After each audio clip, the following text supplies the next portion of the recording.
except where them hands, where them holes, where them throws, you know what I'm saying? Cecil. I am doing this way because if I decide to like modify my voice on this one, I can. Or if my source decides to participate, my source can, and I can modify the source's voice. So I'm being vague on purpose. Okay? Not because I'm trying to lie, but because I'm most likely telling the truth. Now, let me say first, this is a second-hand account. So I wasn't there. The person that was telling me this could be making this up, but I'm not going to say who, what's, where, when, how, or why. But I'm going to talk about this situation and pose a question to the martial arts community. The question I'm going to pose is, what do you think should be done in this type of situation? So here's the situation. We have a pre-adolescent male child, okay, between the ages of 11 and 14. So this is a child that is big enough to be the size of an adult male, possibly with growth spurts. And around those ages, 11 to 13, some of those children can be pretty big. This child is in a martial arts school. This child is violent and bullies other children. This child has attacked 3 instructors. The child managed to injure an instructor, stalemate with another instructor, and then I think the third instructor that I know that the child attacked. The third instructor defeated the child, but didn't, like beat up the child or anything, but spoke sternly to the child and got reprimanded for speaking to the child harshly. So, according to my source, after the third instructor got fed up with it and just said, I don't want to be in this type of environment, and left. So then after that, it turns out that this child, after having assaulted 3 adults, and I think the child had also assaulted several other students and had possibly been bullying anyone smaller than said child in the martial arts school, the child ends up assaulting another child with a weapon. I'm not even going to say what the weapon is, but he assaults another child with a weapon. I didn't even want to give away the gender. The child assaulted a smaller child with a weapon, and the violent child in question does end up going to juvenile hall. And last I heard, the violent child is in juvenile hall. Okay, so I'm not even going to say what country, what state, anything. So my question is, what should you do? What should you do if you have a student that's violent and is violent towards others? Now, this is the thing. I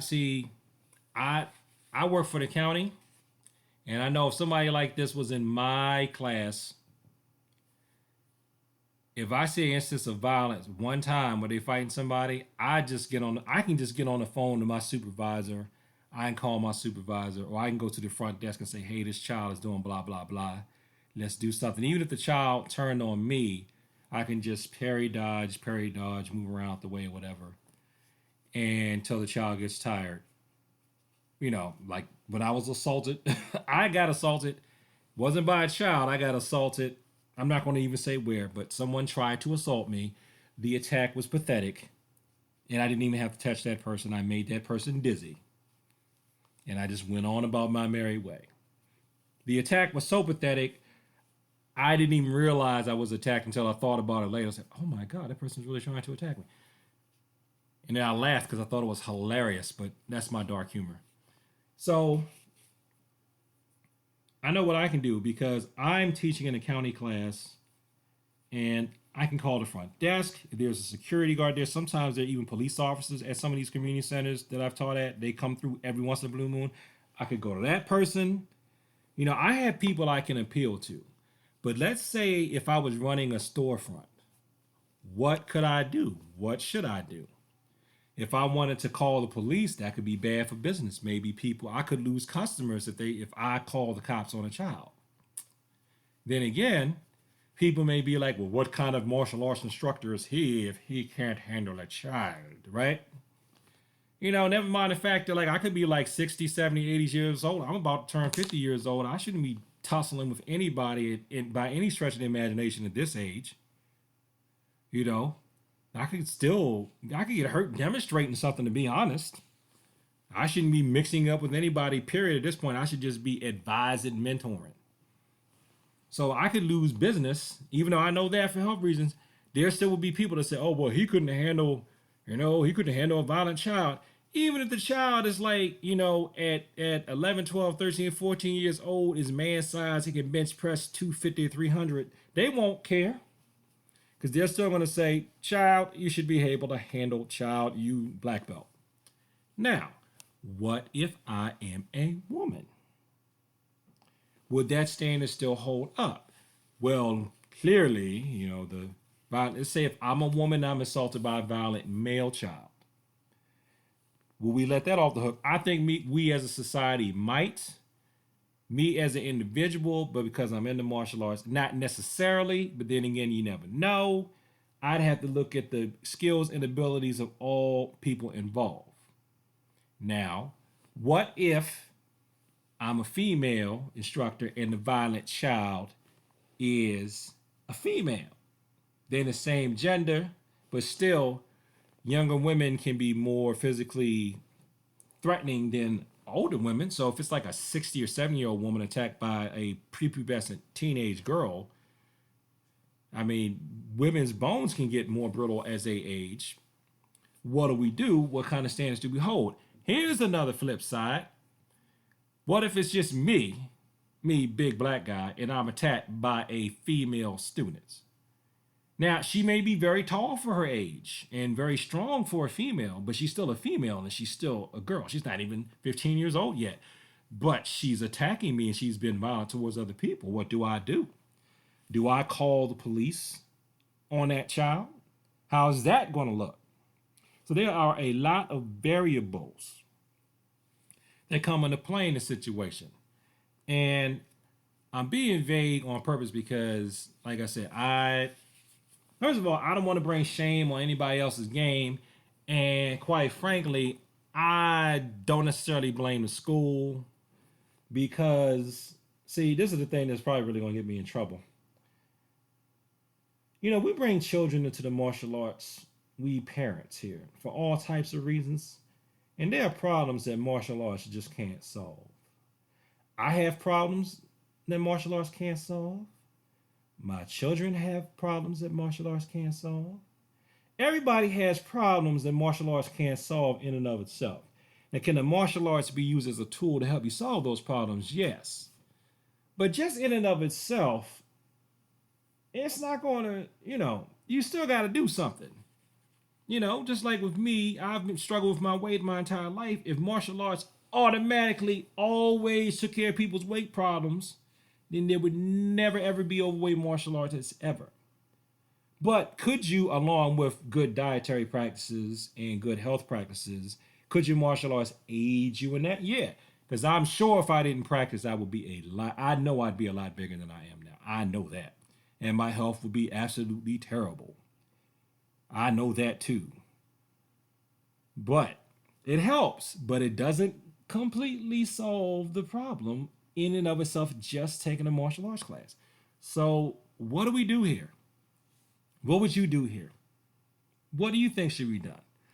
So the question is, if you got a violent student, what you going to do? A lot of people are not going to want to just kick a violent student out because they're going to want to help her or him.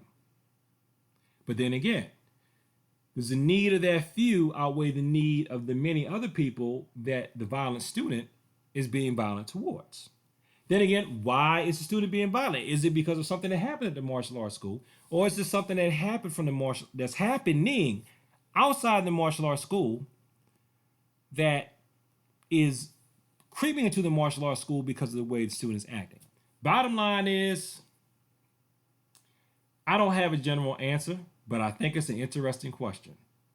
I only know what I would do, and I can't advise necessarily what I would do, because if I was the king of advice land, I would probably be rich by now. And I know me, I wouldn't care, but I'm not gonna give my opinion.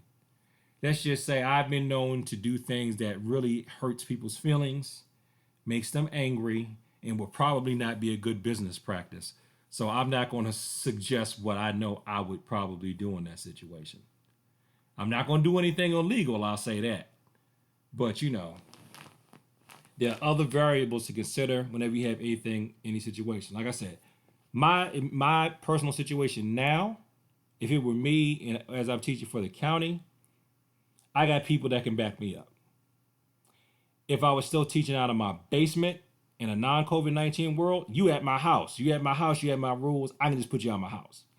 But if you got a storefront where you got other employees working for you and you got, rent to cover and you got all this other stuff, let's say you got this school here going and you're trying to expand to another location. So, it's all kinds of variables. So let's meditate on this, martial artists. Let's think about this. And if people want to know what they would do, if people have an idea what they would do, you can put it in the comment section below. And I ask one favor. If by some reason you actually know what I'm talking about, don't say it. Don't say who it is. And if I am talking about you and you realize I am, don't put your comments in here trying to defend yourself, because I'm going to delete it. I don't want anybody being identified by this at all, because we can talk about the situation and learn from it without putting people's details out there. And I don't care if you don't want to put your details out there. I'm not putting them out there on my channel. I'm just not. And if you just got to put your details out there, you can put it on your channel. And if you want to talk about me, that's fine too. I might even delete that, because I don't want this to be negative. I want us to think about it. So basically, you got some kind of outside violence coming into your martial arts school by the way a student is acting out. How do we handle it? And I do ask for myself too, because one day I would like to, teach full time or something. And I like to learn from other people's challenges now so that I can make all new mistakes myself. So thanks for watching this video. Like, comment, and subscribe. Please share this with people that talk about the martial arts. And peace, and thank you for your time.